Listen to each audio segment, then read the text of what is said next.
안녕하십니까. 예, 문답식으로 풀어보는 교과 공부, 오늘은 제 10과 마지막 때라는 제목으로서 함께 공부해 보겠습니다. 제 10과의 공부 요지를 한번 정리해 본다면 이렇게 정리해 볼 수가 있겠습니다. 첫째 주께 드린 적은 동전 2개라는 제목이에요. 두 렙돈의 적은 헌금을 드린 가부를요, 예수님은 외식하며 많이 헌금하는 부자들보다 더 많이 드렸다고 칭찬을 하십니다. 예수님은요, 사람의 외행보다는 마음을, 중심을 본다는 것입니다. 둘째 날은요, 돌 위에 돌 하나도 라는 제목인데요, 예루살렘의 난공불패로만 보았던 성전을 갖다가요, 예수님께서 돌 위에 돌 하나도 위에 있지 아니하리라는 말씀이에요. 그 제자들은 아연실색한 것입니다. 그들에게 그분은요, 난리와 시련을 두루하지 말아라고 합니다. 자, 셋째 날은요, 멸망에 가정한 것이라는 제목인데요, 다니엘서에 말한 멸망에 가정한 것은요, 예수님 때 이후에 일어난 예루살렘의 멸망으로 이교의 깃발을 꼽은 일을 말하는 것이죠. 이것은 그리스도인이 유의해야 할 징표라고 말하고 있습니다. 자, 그래서요, 성전이 무너진 것처럼요, 오늘날 우리의 바른 신앙에 서지 않는 자는 예수님이 재림 때에 이와 같이 돌 하나도 놓이지 아니하고 완전한 멸망으로 이루어질 것이다 라는 말씀이 되겠죠. 그 다음에 넷째 날은 큰 환란입니다. 자, 예루살렘의 박해보다 더 큰 박해, 환란이 닥칠 것이다, 그죠? 그리스도인에게 있을 것이지만은요, 이 박해의 때는요, 성경에서 감해 준다고 했습니다. 그리고 성령이 환란 중에 인도하실 것이라고 말했습니다. 그래서 우리는 두려워하지 말고 깨어 있기만 하면 된다라고 배울 것입니다. 자, 다섯째 날은요, 인자의 임하심입니다. 성경의 예언은 분명하고 그대로 성취될 것이라는 것입니다. 마침내 성경이 말하는 위대한 영광의 시간, 예수님의 재림이 이루어지는 것을 우리는 볼 것이라고 말하고는 것을 우리가 배울 것입니다. 그래서 오늘 기억절에는요, 그때 인자가 구름을 타고 큰 권능과 영광으로 오는 것을 사람들이 보리라. 또 그때에 그가 천사들을 보내어 자기가 택하신 자들을 땅 끝에서부터 하늘 끝까지 사방에서 모으리라는 마가복음 13장 26절부터 27절에 있는 말씀이 오늘의 기억절이 되겠습니다. 자, 첫째 날요, 주께 드리는 적은 동전 2개입니다. 자, 이 동전 2개를 드리는 과정이 이렇습니다. 예루살렘의 성전이요, 웅장한 규모와 아름다움을 꾸미는 과정은 어땠을까라는 것을 보면 이 얘기가 나올 수 있다는 얘기입니다. 자, 공사 기간은요, 기원전 20년부터 시작해가지고 서기 60년 때까지 약 한 80년 동안 계속되었다는데, 이것은 안에 성전의 모든 것을 다 이게 좀 잘못된 것 같습니다. 80년은 아닌 것 같아요. 자, 이거는 한번 다시 한번 보시고요. 사용 자재는요, 건축에 사용된 일부의 돌이요, 그 돌 하나의 무게가 수백 톤이 달한다는 돌도 있다는 것입니다. 이해가 가실 건지 모르겠습니다만은 교과에 이렇게 나와 있습니다. 그리고 건축 비용은요, 약 60년 동안 지었는데, 그 60년 이상 걸렸는데, 거기에 돈은, 건축 비용은 어마어마하겠죠. 돌 하나가 100톤급이 된 돌도 움직여야 되고, 또 깎아야 되고, 그러니까 상상을 초월하는 비용이에요. 이스라엘 백성들의 헌금으로 대체했다는 것입니다. 그것을 어때요? 자, 그리 하다 보니까 성전을 짓기 위해서 어떤 방법을 썼느냐? 성전 근처, 그러니까 이게 이제 여인들이 떨어라고 문제예요. 성전 근처에 13개의 헌금함이 놓아져 있다는 것입니다. 그래, 거기서 어떤 일이 일어났는가 한번 보자는 거죠. 이 마가복음 12장 41절부터 44절에 있는 말씀인데요. 그날 예수께서요, 그 13개의 연복에 있는 것을 대하여서 앉았다는 거예요. 그 앞을 보고 앉았다는 것입니다. 그런데 무리가 연복회에 돈을 넣는 것을 예수님이 보고 가만히 보고 계셨다는 것입니다. 그때에 부자는요, 많은 돈을 헌금합니다. 그런데 한 가난한 가부는요, 와서 둘했던 곳 한 고드란트를 넣는다는 것입니다. 그 이것을 예수님 보신 거지. 여인의 헌금은요, 얼마만큼 줬는데 이 두 고드란트라는 것이 얼마나 되느냐. 여인의 헌금은 일용직 노동자의 통상임금의 3분의 2의 1 해당하는 아주 작은 돈이라는 것입니다. 우리 이것은 이제 우리의 임금으로 따져보면 하루 임금이 10만 원 같으면 10만 원에 3분의 2면은 3분의 2의 1이라면은 어느 정도인지 우리의 계산이 가지요. 아주 적은 돈이라는 겁니다. 그런데 예수께서 제자들을 불러 모아다가 이르시기를 이렇게 말합니다. 내가 진실로 너에게 이르노니 이 가난한 가부는요, 연복에 넣은 헌금이 모든 사람들도 보다 많이 넣었다라고 칭찬을 합니다. 많이 넣은 건 아니죠. 예. 그래서 예수님은 어떻게 합니까? 헌금에 대한 예수님의 판단은 무슨 기준으로 이 여인, 두렛돈을 연 여인을 많이 였다고 하는가? 마가복음 12장 44절은 이렇게 말합니다. 저희는 다 그 풍족한 중에, 부자들이죠.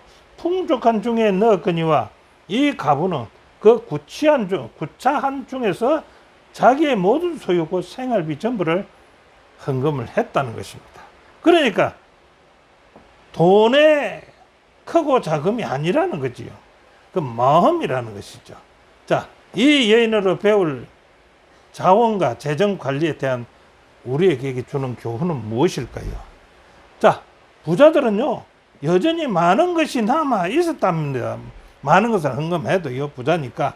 그런데 그녀는 생활에 필요한 모든 것을 드렸다는 거지요. 하나님의 사업을 위해서 드리는 헌금은요, 오늘날 지도자의 행동에 타당성에 달려 있는 것이 아니라는 것입니다. 성전의 종교 지도자들은요, 부패했습니다. 그 당시에 예수님은 헌금을 보류하라고 말씀하지 않았습니다. 부패한 종교 지도자를 보고 헌금을 보류하라고 마저 하지 않았다는 것입니다. 종교 지도자들의 부패를 말한다면요, 이 시기의 지도자 누굽니까? 가야바나 안나서는 그 중에서도 최악이었다라고 얘기합니다. 예수님은 그것을 잘 아시고도 헌금을 드리라는 것입니다. 보류하지 말라는 것입니다. 자, 교훈에는 저자는 이렇게 말합니다. 그분은요, 여인의 적은 헌금이 다른 이들보다 많다고 하셨다. 다른은 풍족한 가운데서 드렸지만은요, 그래도 그 드리고 남아 있겠지만은 그녀는요, 자신의 모든 것을 남김없이 드리는 헌금이었다. 이렇게 얘기합니다. 자, 둘째 날요. 돌 위에 돌 하나도 남기지 않겠다는 말씀이죠. 자, 예루살렘 성전의 대단함은 어떻게 묘사하고 있는가? 그 돌 위에 돌 하나도 접히지 아니하기라는 그 예루살렘 성전은요, 얼마나 대단한 건물이었는가? 그 유대 역사가 요세푸스 있지요. 요세푸스는 성전 단지 남쪽에 왕의 행각에 거기 가보면요, 그 기둥이 162개가 있는 그 기둥이 크기가 얼마냐?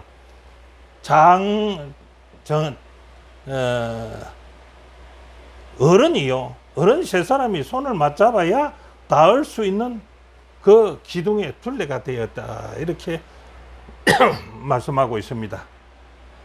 그런데 건축에 사용된 석축의 돌 하나의 무게가요, 수십 톤. 그런 돌은 어떻게 했을까요? 성전의 크기는요, 전체 외곽의 크기는요, 북쪽, 남쪽, 동쪽, 서쪽을 해서 350m, 278m, 468m, 485m가 되고요. 그 성전 꼭대기 높이는 55m. 근데 그 높이의 장식은요, 꽃 모양으로 했다라고 합니다. 이렇게 어마무시하게 큰 성전이었다 이렇게 말합니다. 마가복음 13장 1절에 예수께서 성전에서 나가실 때에 제자 중 하나가 가로되 선생님이여 보소서 이 돌들이 어떠하며 이 건물들이 어떠하나이까 라고 묻습니다. 그러니까 제자가 예수님에게 이 성전에 대해서 자랑한다는 거지요. 그래서 예수께서 대답하기를 마가복음 13장 2절에 예수께서 이르시되 네가 이 큰 건물을 보느냐? 그래서 여기서 하는 말이 돌 하나도 돌 위에 남기지 않고 다 무너뜨리리라고 말하고 있습니다. 자, 이 말을 들어서 이 제자들이 아연실색할 정도겠지요. 그래서 감람산에 올라갑니다. 그래 감람산의 제자들이 예수께 언제 이런 일이 있을 것이며 그때 어떤 징조가 있을는지 묻게 됩니다. 예수께서는 예루살렘의 멸망을 설명하기보다는 제자들에게요 초기 기독교 교회를 세우는 역사 중에 예상되는 일에 대해서 경고하는데요 대부분의 시간을 할애한다는 것입니다. 그 일 역시 쉬울 것 같지 않다는 뜻이죠. 실제로 제자들은요 박해를 받고 재판에 세워지고 일부는 죽임을 당할 것이라고 뜻이었습니다. 하지만 예수님은요 이 모든 일이 일어나도 아직 때가 되지 않았다고 또한 말씀하십니다.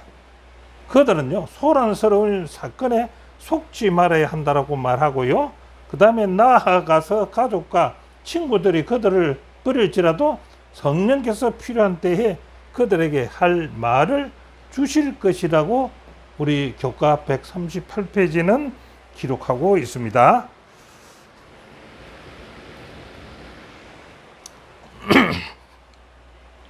자, 교훈은 이렇게 말합니다.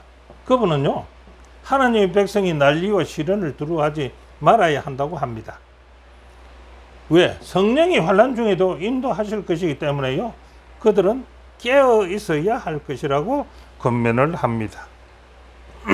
자, 셋째 날요 멸망의 가정한 것입니다. 마가복음 13장 14절부터 18절에 있는 말씀입니다. 예수님은요 멸망의 가정한 것이 무엇이며 잃는 자는 깨달으란 뜻은 무엇입니까? 여기에 보면은 멸망의 가정한 것이 서지 못하고 서는 것을 보고들라 잃는 자는 깨달아라 하는 것이죠. 자, 멸망의 가정한 것이 무엇입니까? 멸망의 가정한 것은 그 가정하다는 말은 우상이나 아니면은 하나님이 싫어하는 모든 것을 가정하다라고 했으니까요. 여기는 로마 군대를 말한다. 로마 군대가 뭡니까? 우상을 섬기는 뜻 아닙니까? 그들이 서지 못할 곳 성전을 향하는 것을 보거들라. 그때 유대에 있는 자들은요 어떻게 하라고요? 산으로 도망할지어다. 그 다음에 15절에는 지붕 위에 있는 자는 내려가지도 말고 집에 있는 무엇을 가지러 집에 들어가지도 말고 16절에는 밭에 있는 자들은요 겉옷을 가지러 뒤로 돌아가지 말아라 이렇게 이야기합니다. 급박한 사항이라는 거지요. 이때가 멸망이 가장 것이 서지 못할 곳에 서는 것을 보면은 급박하니까 뒤로 또 돌아보지 말고 빨리 도망가라는 거죠. 그럼 잃는 자는 깨달을지니라는 말은 뭡니까? 그런데 두 가지로 보셨는데 첫째는 잃는 자는 깨달을지라는 말은 그 말씀으로 그 사실은 이미 기록되어 있다는 뜻이 되겠지요. 마태복음에서는 어떻게 말합니까? 다니엘서라고 밝히고 있지 않습니까? 그래서 깨달은 것은 다니엘서의 9장 27절, 11장 31절, 12장 11절 등에 나타나는 사건을 깨달아 알아라 이겁니다. 이 깨달아 알아라는 것이 가정한 것이 멸망이 가정한 것이 거룩한 곳에서 서는 것을 보고들라 깨달아라 이거죠. 다니엘서에 말한 것을 깨달아라 이거죠. 다니엘서 9장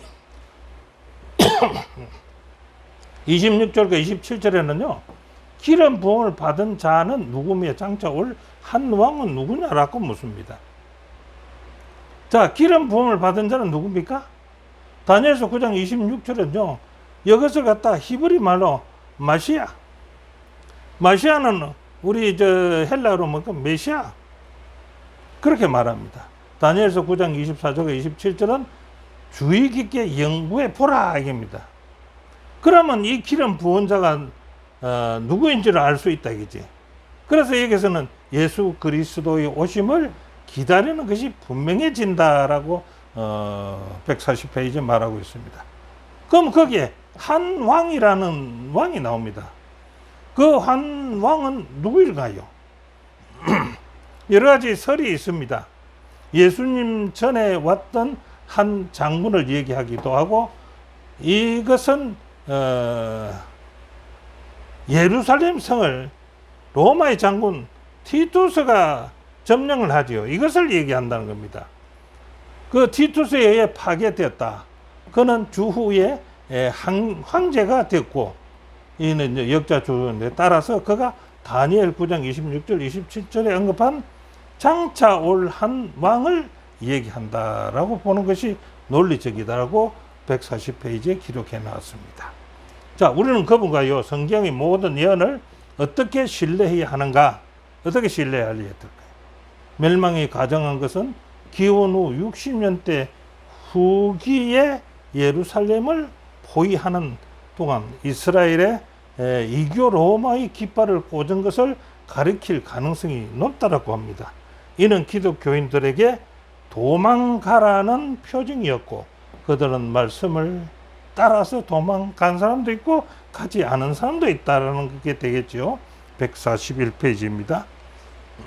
자, 교훈은요, 다니엘서에서 말한 멸망이 가정한 것은요, 예수님 때 이후의 일이며 예루살렘에 이교의 깃발을 꼽은 일을 말한다. 로마 군인들이 돌았다는 것이죠. 이것은 그리스도인들이 유의해야 할 징표가 된다라고 얘기합니다. 자, 넷째 날요, 큰 환란입니다. 어떤 큰 환란일까요? 마가복음 13장에서 나타나는 놀랄만한 두 가지 단어가 있는데 그 단어는 무엇일까요? 보니까 마가복음 13장 14절에는 멸망이라는 단어입니다. 그래서 멸망이 가정한 것이 서지 못할 곳에 선 것을 보고들랑 잃는 자는 깨달아라. 여기서 멸망이에요. 두 단어가 하나죠. 그 다음에 두 번째는 마가복음 13장 19절에요. 하나님이 창조하신 창조주로부터 지금까지 이런 환란이 없었고 후에도 없으리라. 여기는 환란입니다. 멸망과 환란. 자, 이 두 단어를 기준으로 해서 큰 환란이 되는데, 큰 환란이란 예루살렘의 함락 때보다도 더 크고 더 광범위한 박해를 말한다는 겁니다. 예루살렘 멸망 때 얼마나 큰 환란이었는지 다 아시죠? 자, 이 시기는 19절에 이는 그 날들이라는 말이 있습니다. 그 날들이란 미래 시제로 전환하여서 예수님 시대보다도 더 멀리 있을 사건을 가리킨다라고 그 시기를 얘기하고 있습니다. 자, 그 예언은요, 마가복음 13장 14절에 예언이 다니엘서 9장과 짝지어서 나왔고, 마가복음 13장 19절부터 23절은요, 다니엘서 7장 25절과 연결된다라고 보면 되겠습니다. 자, 그 활동은요, 다니엘 9장 25절, 그가 장차 말로 지극히 높으신 자를 대적하며 또 지극히 높으신 자의 성도를 괴롭게 할 것이다. 그가 또 때와 법을 변기코자 할 것이며 성도들은 그의 손에 붙임 바 되어 한 때와 두 때와 반 때를 지내리라 라고 했습니다. 그 활동 시기입니다. 이 환란을 될 시기. 자, 그러면 한 때와 두 때와 반 때란 뭡니까? 이거는 3년 반을 말하죠. 3년 반로 날짜를 따지면 1260일입니다. 예, 우리 유대 역사에는 1년이 360일이니까요. 자, 그래서 1260일인데 이것은 우리가 예언 연구에서는 민수기 14장 34절과 에스겔 4장 6절은 연일 원칙이 있지 않습니까? 그 연일 원칙에 따라서 하면은 1260일은 1260년이 되는 거지요. 여기에 해당되는 적용 시기는요, 서기 언제부터요? 538년에서 시작되어서 나폴레옹의 교황을 포로로 잡기 위해 장군을 보낸 그 시기 1798년까지 이어진다라고 합니다. 이 기간 동안 작은 뿔의 세력은요, 교회 통치 체제에 동의하지 않는 사람들은 박해하고 죽였던 것을 우리는 잘 알고 있지 않습니까? 자, 하나님은요, 당신의 백성에게 죽임과 박해에 대해 어떤 소망과 경고를 주시는가? 예, 우리에게 어떤 교훈을 주는가요? 마가복음 13장 20절에 만일 주께서 그 날들을 감하지 아니하셨다면은 모든 육체가 모든 사람이 구원을 얻지 못할 것이거늘 자기의 택하신 백성을 위하여 그 날을 어떻게 하셨다고요? 감해 주었다. 이렇게 얘기합니다. 자, 역사적으로 개신교 종교 개혁이 일어난 이후에 박해의 불길이 잦아들면서 고난의 시간이 단축되었다. 작은 뿔의 힘이 약해지면서 더 많은 사람들이 개혁에 동참하게 되었다라고 이야기합니다. 자, 계시록 13장 12절에 예언에 따르면 작은 뿔은요, 다시 힘을 얻게 될 때 주의할 점이 있습니다.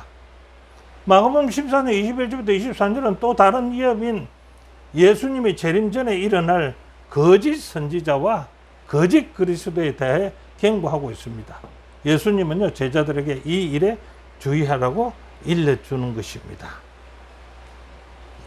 교훈에는요, 그분은 예루살렘의 함락보다 더 큰 박해가 있을 것을 예고하지요. 이후 박해의 때는 감해질 것입니다. 작은 뿔의 세력이 약해지지만 그는 이내 세력을 다시 회복할 것이라고 했습니다. 자, 다섯째 날은요, 인자의 임하십니다. 마가복음 13장 24절부터 32절은요, 어떤 특별한 사건을 이야기하고 있는가라고 합니다. 그에는 그때의 그 환란 후에 어떤 일이 있을 것이라고요?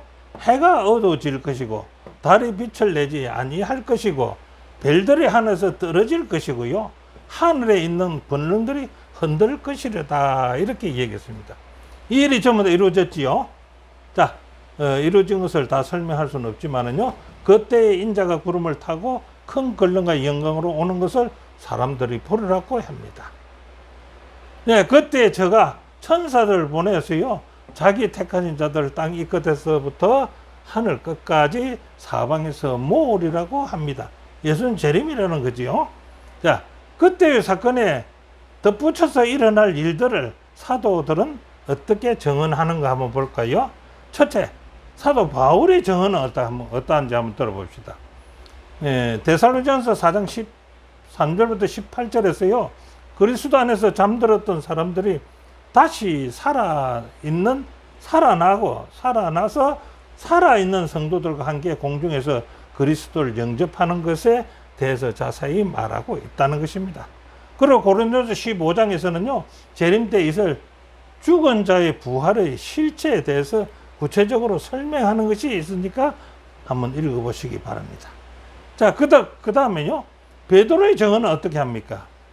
베드로는 이렇게 말합니다. 베드로서 3장 3절부터 13절에요. 그 큰 날에, 예수님 재림의 날에 묘사함의 주님의 약속은 더딘 것이 아니라 모든 사람이 회개하기를 원하시기 때문에 더딘 것이다라고 설명합니다.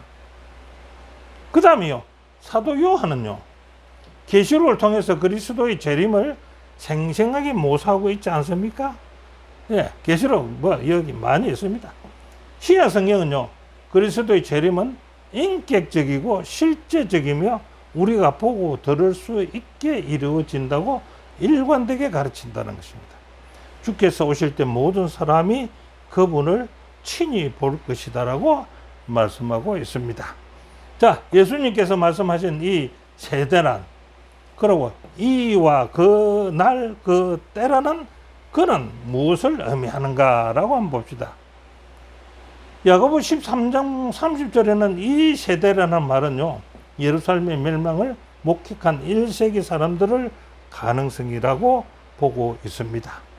그렇다면요, 마가복음 14장 32절은요, 그 날과 그 때라는 말은요, 그라는 단어 사용은요, 이 세대보다 더 먼 그때에 일어날 사건을 말한다. 1세기보다 더 먼 미래인 그리스도의 재림을 가리키는 것이 이 얘기다. 그라는 단어가 들어갔다면은 그렇게 보면 되겠죠. 자, 교훈은요, 본문이 모사하는 위대한 사건은요, 예수의 영광스러운 재림이며 마가복음 13장 32절은 그라는 단어를 사용하였다면은 더 먼 미래인 그리스도의 재림을 얘기하는 것이 분명하다라고 저자는 얘기합니다. 자, 오늘 공부의 결론을 한번 내려볼까요? 첫째, 가부의 적은 헌금을 칭찬하신 예수님은요, 사람의 헌금을 외행으로 보지 아니하고 사람의 그 마음 중심을 본다는 것입니다. 두 번째는요, 아름다운 모습인 성전이 무너진 것처럼요, 오늘날 우리가 바른 생활에 서지 않는 자는 예수님의 재림 때에 무너질 것이다 이겁니다.